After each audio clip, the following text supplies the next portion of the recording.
जैसे जैसे गर्मी का सीजन करीब आता जा रहा है वैसे वैसे ही मार्केट में चूजों का सीजन भी करीब आता जा रहा है, क्योंकि दोस्तों इस सीजन के अंदर बहुत सारे भाई ऐसे हैं जो कि मार्केट में ब्रीड सेल करेंगे और बहुत सारे ऐसे भाई होंगे जो कि मार्केट से ब्रीड परचेज करेंगे। अगर आप भी एक ऐसा बंदा है जो कि एक मैरी चीज परचेज करना चाहते हैं, मैरी चूजा परचेज करना चाहते हैं जो कि आगे चल के आपके शौक को परवान चढ़ा सके, तो दोस्तों आज की वीडियो आप लोगों के लिए बहुत ही ज्यादा जरूरी होने वाली है, क्योंकि आज की वीडियो में मैं आप लोगों को बताने वाला हूँ हीरा सील चूजों की क्या पहचान होती है, क्योंकि चूजे छोटे होते हैं अपने कुछ ऐसे पॉइंट शो कर देते हैं जिनसे आप जज कर सकते हैं कि यार ये चूजा आगे चल के कैसा बनेगा। आप उसमें मेहनत भी करें और आगे चल के आपको रिजल्ट भी ना मिले तो मजा नहीं आता शौक का। इसलिए मैं आपको आज की वीडियो में कम से कम वो चीजें बता दूंगा कि आप एक चूजे को जज कर सकेंगे। उसके अलावा स्पेशली दोस्तों मैं बात करूंगा हीरा सील के चूजों के ऊपर कि अगर आपने हीरा सील का चूजा बाय करना है तो उसके अंदर आपको कौन कौन से पॉइंट्स देखने हैं। और अगर आप भी ये सब जानना चाहते हैं तो वीडियो को पूरा लाजमी देखिएगा। अस्सलाम वालेकुम दोस्तों, कैसे हैं आप सब? यार उम्मीद करता हूं आप सब ठीक होंगे, खैरियत से होंगे, जहां भी होंगे खुश होंगे। दोस्तों मेरा नाम है अब्दुल मोहित अब्बास और आप देख रहे हैं मेरे YouTube चैनल मोहित अब्बास बर्ड। दोस्तों अगर आपने अभी तक भाई के चैनल को सब्सक्राइब नहीं ना किया हुआ तो काइंडली यार चैनल को जल्दी सब्सक्राइब कर लीजिए, वीडियो को लाइक कर दीजिए एंड बेल आइकन को प्रेस कर दीजिए ताकि इन फ्यूचर भी आपको ऐसी इंफॉर्मेटिव वीडियो देखने को आसानी मिलती रहे। तो अगर अपनी वीडियो का आगाज करते हैं। यार ख्वा सील चूजा हो ख्वा हीरा सील का चूजा हो, उसके पॉइंट्स तकरीबन सेम ही होते हैं। हीरा सील के कुछ जरा शराइत होती हैं वो आपने पूरी करनी होती हैं, लेकिन पॉइंट्स उसके भी चूजों में वही होते हैं जो कि आम सील के चूजों के होते हैं। तो मैं पॉइंट्स के ऊपर बात करूंगा, मैं उनके सर से लेके उनके पांव तक आपको कुछ ऐसे पॉइंट्स समझा दूंगा जो कि आप अगर उस चूजे के अंदर ढूंढ लेंगे तो आपका वो चूजा बड़ा होकर भी मैरी बनेगा। तो वीडियो को पूरा और गौर से लाजमी देखिएगा। तो यार अगर पॉइंट नंबर 1 की बात की जाए तो पॉइंट नंबर 1 पे हम सर से स्टार्ट करते हैं, चूजे का सर किस तरह का होना चाहिए। दोस्तों आपने जब भी कोई असील चूजा अथवा हीरा असील चूजा आपने बाय करना है, आपने सबसे पहले उसके सर को मद्देनजर रखना है। उसका जो सर है वो उसकी गर्दन से जरा चौड़ा होना चाहिए, यानी सर के ऊपर का ये जो हिस्सा होता है ना, ये फैला हुआ होना चाहिए। अगर उसके सर का ये हिस्सा फैला हुआ है, सर चौड़ा है, मजबूत है, तो वो चूजा अच्छा कंसिडर किया जाता है। और छोटे चूजे जो म्यारी होते हैं, जो म्यारी नस्ल के चूजे होते हैं, उनके अंदर ये चीज बचपन से ही ज़ाहिर होना स्टार्ट हो जाती है। उसके अलावा दोस्तों सर के साथ-साथ ही जो सर की आँख के ऊपर वाली हड्डी होती है, आँख के ऊपर ये जिस तरह ये हड्डी होती है, ये हड्डी भी उसकी आँख से बाहिर को होनी चाहिए। जैसा कि मैंने अपनी पिछली वीडियो में बताया था कि ये हड्डी प्रोटेक्शन का काम करती है, इसलिए आपने इस हड्डी को भी मद्देनज़र रखना है। और अगर आपने वो हीरा सील की वीडियो नहीं देखी थी यार, आई बटन के अंदर आपको लिंक मिलेगा, वहाँ से आप देख सकते हैं।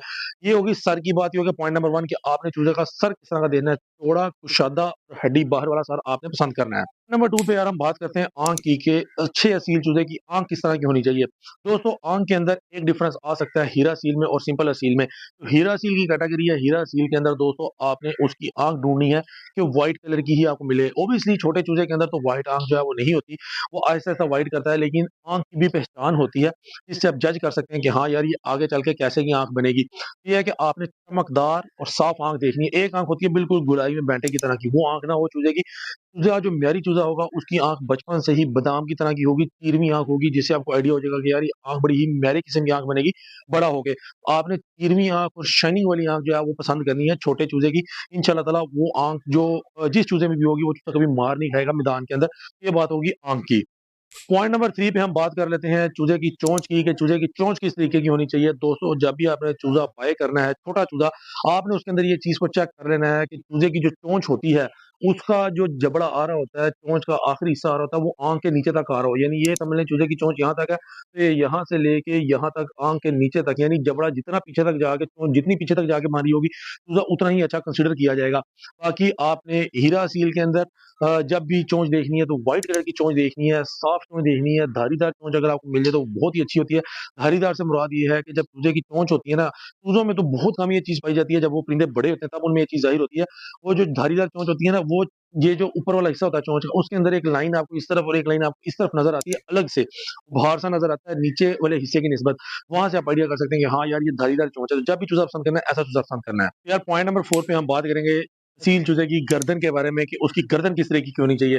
दोस्तों आपने गर्दन इस तरीके की चेक करनी है कि गर्दन उसकी ना ज़्यादा लंबी हो, ना ज़्यादा छोटी हो, दरमियानी गर्दन हो और गर्दन के जो जॉइंट्स हैं, जॉइंट से मुराद क्या है? तो दोस्तों जब आप चूजे की गर्दन को यहाँ से पकड़ेंगे, उसके अंदर आपको रिंग-रिंग से महसूस होते हैं। यानी यूँ जना छल्ले पड़े हुए हैं गर्दन के अंदर, जो गर्दन की हड्डी होती है, उसका स्ट्रक्चर कुछ इस किस्म का होता है। आपने उसको पकड़ के चेक करना है, अगर वो छल्लों का साइज़ एक-दूसरे के करीब-करीब है, वो एक छल्ला इधर है, दूसरा इधर है, तीसरा इधर है, यानी साथ-साथ है, तो वो गर्दन ज़्यादा अच्छी कंसिडर की जाती है, बजाए कि एक छल्ला यहाँ पे हो, एक इतना गैप आ रहा हो, फिर इतना, यानी उसके जोड़ क्लोज़ होने चाहिए, मज़बूत गर्दन होनी चाहिए, गर्दन के अंदर किसी किस्म का खम नहीं होना चाहिए। इस तरह का चूज़ा जो है वो बहुत ही ज़्यादा अच्छा और बहुत ही ज़्यादा म्यारी कंसिडर किया जाता है। जब भी आपने चूज़ा बाय करना है, इस तरह की गर्दन वाला चूज़ा बाय करना है। यार पॉइंट नंबर 5 में हम बात कर लेते हैं असील चूजे की कमर की, कि असील चूज़ों की कमर किस तरीके से होनी चाहिए। दोस्तों चूज़ा छोटा हो या बड़ा हो, उसकी कमर आपको बता देती है कि इसकी जो साख़्त है, ये बड़ा होके कैसा बनेगा, इसका स्ट्रक्चर कैसा बनेगा। दोस्तों आपने जब भी चूज़ा बाय करना है, आपने इस तरह करना है कि उसकी कमर आगे से इस तरह हो और पीछे से जाके हल्की-सी बेंड होती हो उसकी कमर। जब उसकी कमर बेंड हो रही होगी, तो वो चूज़ा अच्छा कंसिडर किया जाता है। उसके अलावा दोस्तों, जहाँ चूज़े की दोनों टाँगें होती हैं, इन टाँगों के ऊपर जहाँ उसके पैर का किनारा होता है, अगर आप उसी की सीध में कमर के ऊपर देखें, तो यहाँ पे 2 हड्डियाँ आपको नज़र आएँगी चूज़े की। वो हड्डियाँ जो हैं, ये मैं पल्लों की बात नहीं कर रहा, कमर के ऊपर उभार आपको शो होगा। वो जो उभार है, वो जितना ज़्यादा होगा, जितना चौड़ा होगा, उतना ही ज़्यादा अच्छा चूज़ा कंसिडर किया जाएगा। तो आपने जब भी चूज़ा बाय करना है, हल्की-सी खमदार कमर वाला, और उसके अलावा दोस्तों उसकी हड्डियों के अंदर गैप हो, वो वाला चूज़ा आपने परचेज़ करना है। तो हीरा सील परचेज़ करें, तो आप सिंपल असील का चूज़ा परचेज़ करें, तो चूज़ा ऐसा ही परचेज़ करिए। यार पॉइंट नंबर 6 में हम बात करते हैं चूज़ों के पल्ले की, चूज़ों के परों की, कि आप परों से किस तरीके से अच्छे चूज़े का अंदाज़ा कर सकते हैं। दोस्तों आपने जब भी असील का चूज़ा बाय करना है, आपने उसके परों के अंदर ये 2-3 चीज़ें लाज़मी चेक कर लेनी है, कि चूज़ा भले महीने का हो, भले 2 हफ्ते का हो, वो आपको ये चीज़ लाज़मी शो कर देगा कि उसके पल्ले घने होने चाहिए। चूज़े के पल्ले जितने ज़्यादा घने होंगे, चूज़ा उतना ही अच्छा कंसिडर किया जाएगा, क्योंकि आगे चल के वो घने पल्ले जो हैं चूज़े को फड़कों में, चूज़े को बैलेंस करने में हर लिहाज से मदद देते हैं। तो आपने घने पल्ले जो है वो देखने हैं चूज़े के, कि चूज़ों के पल्ले के अंदर परों की तादाद कितनी है। उसके अलावा परों की क्वालिटी चेक कर लें, अगर परों के अंदर शाइनिंग है, पर साफ-सुथरे हैं, तो वो चूज़ा ऑब्वियसली अच्छा कंसिडर किया जाता है। इसके अलावा दोस्तों परों के ऊपर, कंधों के ऊपर, यानी कुंधे जो होते हैं, उनके ऊपर जो हड्डी होती है, जिसको अक्सर हम लोग बटन भी बोल देते हैं, जो आपके यहाँ ज़ख्म-ज़ख्म सा शो होता है, ज़ाहिर यूँ लगता है बहुत सारे भाइयों को, वो चीज़ भी आपको छोटे से चूजे के अंदर ही ज़ाहिर हो जाती है। उसके अलावा दोस्तों पल्लों का ये जो अगले किनारे होते हैं, यानी जो कि ये गर्दन के आगे से यूँ पर मुड़े होते हैं, ये पर आगे से नुकीले होने चाहिए, आगे को नोकदार होने चाहिए, ना कि यूँ गोलाई में ढलके हुए होने चाहिए।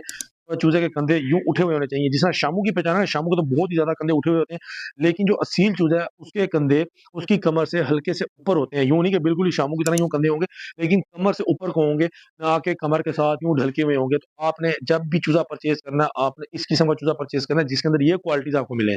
दोस्तों पॉइंट नंबर 7 के ऊपर हम बात कर लेते हैं चूज़े की दुम की, कि चूज़े की दुम किस तरीके से होनी चाहिए। तो यार जो अच्छा मियारी असील चूज़ा होता है, उसकी दुम भी ज़ेर दुम ही होती है। जब चूज़ा बचपन में ही दुम नकार होता है, तो आपको आइडिया हो जाता है कि दुम की शेप किस तरफ को जा रही है, दुम का साँस क्या बन रहा है, ऊपर को दुम जा रही है या नीचे को दुम आ रही है। तो आपने जब भी चूज़ा बाय करना है, आपने देखना है कि चूज़े की दुम नीचे की तरफ को जा रही है और ज़ेर दुम चूज़ा आपने बाय करना है। उसके अलावा वही बात कि जिस तरह आपने पल्लों को चेक करना है, उसी तरीके से आपने चूज़े की दुम के खिलार को, उसके परों के फेदर क्वालिटी को, इन चीज़ों को आपने चेक कर लेना है। अगर जो अच्छा मेरी चूज़ा होगा, उसके शाइनिंग वाले पर होंगे, उसकी दुम जो है वो खुली हुई दुम होगी, दुम नीचे की तरफ ज़ेर दुम होगी। लेकिन अगर हीरा सील की बात करें, तो उसके अंदर वही बात, उसके फेदर्स व्हाइट होने चाहिए और शाइनिंग वाले होने चाहिए। उनको किस तरीके से जज करेंगे, वो मैं आपको बताऊँगा वीडियो के एंड पे। आपने जब भी दुम परचेज़ करनी है, इसी तरीके की दुम परचेज़ करनी है। यार पॉइंट नंबर 8 पे हम बात कर लेते हैं चूज़ों के सीने की, चूज़ों की तख्ती की। तो दोस्तों जब भी आपने एक मेरी असील चूज़ा बाय करना है, तो उसकी छाती चौड़ी होनी चाहिए। यानी कि उसकी कमर और उसकी छाती में इतना डिफ़रेंस होना चाहिए कि जो चूज़े की कमर है वो आगे से चौड़ी और पीछे से आपस में यूँ मिल जाए, और सीना जो उसका है वो उसकी कमर से भी बाहिर को होना चाहिए। इस तरह चौड़ा सीना होना चाहिए, यानी कि चूज़े का सीना कुशादा हो और चूज़े की जो तख्ती है वो खड़ी हुई तख्ती हो, क्योंकि छोटे चूज़े के अंदर आपको जोड़ों का तो इतना पता नहीं लगता। तो आपने इन्हीं पॉइंट्स के ज़रिए चूज़े को जज करना होता है। आपने जब भी चूज़ा बाय करना है, खड़ी तख्ती का, यानी कि खड़ी तख्ती से मुराद कि चूज़े का स्टांस ये हो, चूज़ा अकड़ के चलता हो, सीना उसका कुशादा हो और अपनी कमर से भी ज़्यादा यूँ चौड़ा सीना हो। इस तरह का चूज़ा आपने जब भी बाय करना है, आपको इंशाअल्लाह ताला आगे चलकर मायूसी का सामना नहीं करना पड़ेगा। दोस्तों पॉइंट नंबर 9 पे हम बात कर लेते हैं चूज़ों की नलियों की, कि नलियाँ किस किस्म की होनी चाहिए। दोस्तों चूज़े की नली, आपके चूज़े जब भी आप चूज़ा बाय करें असील चूज़ा, उसकी नली साफ़ होनी चाहिए, खुश्क होनी चाहिए, और अगर सफ़ेद और चौरस में हो तो क्या ही बात है दोस्तों। ख़ासकर आपने हीरा सील चूज़ों के अंदर तो इस चीज़ को आपने लाज़मी जज कर लेना है कि ये नली सफ़ेद है, तो ये हीरा सील अच्छा बनेगा। अगर उसके अंदर कोई दाग धब्बे होंगे या कोई किसी किस्म का कलर होगा, तो वो एक अच्छा हीरा सील, एक मेयारी हीरा सील कंसिडर नहीं होगा। वैसे भी आप जब भी कोई चूज़ा बाय करें, तो कोशिश करें कि उसकी नली व्हाइट हो, खुश्क हो और चौरस नली हो। बाकी जो करंट वगैरह होता है कि चूज़ा हाथ में उठाएँ तो वो टाँग वाइब्रेट कर रहा है वगैरह-वगैरह, मैं इतनी डेप्थ में नहीं जाऊँगा, लेकिन एक मेन सी चीज़ है कि खुश्क, चौरस, साफ और सफ़ेद नली आपने पसंद करनी है। ख्वाह हीरा सील के अंदर पसंद करें, ख्वाह आप सिंपल सील के अंदर पसंद करें, इस तरह का चूज़ा आपको मायूस नहीं करेगा। यार पॉइंट नंबर 10 बहुत ही ज़्यादा इम्पोर्टेंट और बहुत ही ज़्यादा ज़रूरी पॉइंट है दोस्तों। इस पॉइंट के ऊपर आपने चूज़ों के पेरेंट्स को चेक कर लेना है, चूज़ों की पेडिग्री को चेक कर लेना है कि आप चूज़े किस बंदे से बाय कर रहे हैं। ऑब्वियसली अगर एक बंदा एक अच्छे ब्रीडर से चूज़े बाय करेगा, जिसके पास एक प्रॉपर पेडिग्री होगी, तो वो चूज़ों का म्यार भी बहुत अच्छा होगा। लेकिन अगर एक बंदा मंडी से जाके चूज़े परचेज़ करके ले आएगा, जिनके माँ-बाप का भी कोई पता नहीं होगा, कहाँ कहाँ से आए हैं, किस तरह आए हैं, तो वो ऑब्वियसली 50-50 चांस हो जाते हैं, या तो वो चूज़ा बहुत अच्छा बन जाएगा या फिर वो बस एक आम जो एवरेज चूज़ा होता है वो बन जाएगा, या तो फिर बिल्कुल ही। तो ये चीज़ें होती हैं, आपने जब भी चूज़ा परचेज़ करना है, आपने एक मेयारी ब्रीडर का इंतखाब करना है, ख़ासकर हीरा सील के चूज़ों की कैटेगरी के अंदर, जो मैंने आपको वीडियो में बोला ना कि मैं एंड पे बताऊँगा, तो दोस्तों हीरा सील की आँख आप किस तरीके से जज करेंगे? वैसे तो आप देख लेंगे, क्योंकि ये जो हफ्ते का चूज़ा होता है ना, उसके अंदर ये चीज़ नहीं देखी जाती कि इसकी आँख आगे चल के कैसी बनेगी, अक्सर इस चीज़ का शक-ओ-शुबा रह जाता है। लेकिन क्या है कि मेरी आपको एक सजेशन है कि आप जब भी चूज़ा बाय करें, आप कम से कम भी 1 से डेढ़ महीने का चूज़ा बाय करें, क्योंकि उसके अंदर बहुत सारे पॉइंट्स वाज़ेह होने स्टार्ट हो जाते हैं। लेकिन अगर आपने छोटा चूज़ा बाय करना है, तो दोस्तों उसके लिए आप उसके पेरेंट्स को लाज़मी देखें कि वो किन पेरेंट्स के बच्चे हैं। अगर वो व्हाइट में से निकले हुए हैं, तो इंशाल्लाह वो ऑब्वियसली आगे चल के भी व्हाइट ही बनेंगे। उनके पेरेंट्स का क्या मियार है, अगर माँ और बाप की आँख साफ़ है, म्यारी है, तो इंशाल्लाह चूज़ा भी साफ़ और म्यारी आँख जो है वही बनाएगा। इसी तरह नलियाँ भी आप उनके पेरेंट्स की जब आप देखेंगे, तो आपको आइडिया हो जाएगा कि चूज़े की नली कैसे बनेगी। उनके पेरेंट्स को जब आप देखेंगे, तो आपको उनके म्यार का आइडिया हो जाएगा कि इनके फेदर्स किस किस्म के होंगे। अगर जो मुर्गा जो उसका लगा हुआ था चूज़े का, जो उसका बाप है और जो माँ है, अगर उनके फेदर साफ-सुथरे, शाइनिंग वाले, व्हाइट हैं, घने हैं, ऑब्वियसली वो चूज़ा भी आगे वैसे ही निकलेगा। अब एक बात आ जाती है कि यार अगर कोई बंदा झूठ बोल के दे रहा हो, हमें क्या पता होगा ये पेरेंट्स हैं भी या नहीं है। इसीलिए मैं कह रहा हूँ कि आपने जब भी चूज़ा बाय करना है, आपने एक ऑथेंटिक सेलर से आपने वो चूज़ा बाय करना है, ताकि आपको किसी किस्म का शक-ओ-शुबा ना रह जाए। तो ये थी मेरी आज की वीडियो। मैंने कोशिश की थी कि मैं आपको कुछ ऐसे पॉइंट समझा सकूँ असील चूज़ों के बारे में, हीरा-सील चूज़ों के बारे में, जिनसे आप अगर कुछ भी नहीं जानते चूज़ों के बारे में, फिर भी आप एक अच्छा चूज़ा बाय कर सकें। उम्मीद करता हूँ यार आपको इन पॉइंट्स की समझ आई होगी। ये मेरा अपना ओपिनियन था। मैंने अपने ओपिनियन के तहत आपको ये चीज़ें बताई हैं। दोस्तों अगर आप इसमें कहीं पे भी मेरे से इख्तिलाफ करते हैं, तो मुझे कमेंट सेक्शन में लाज़मी बताइएगा।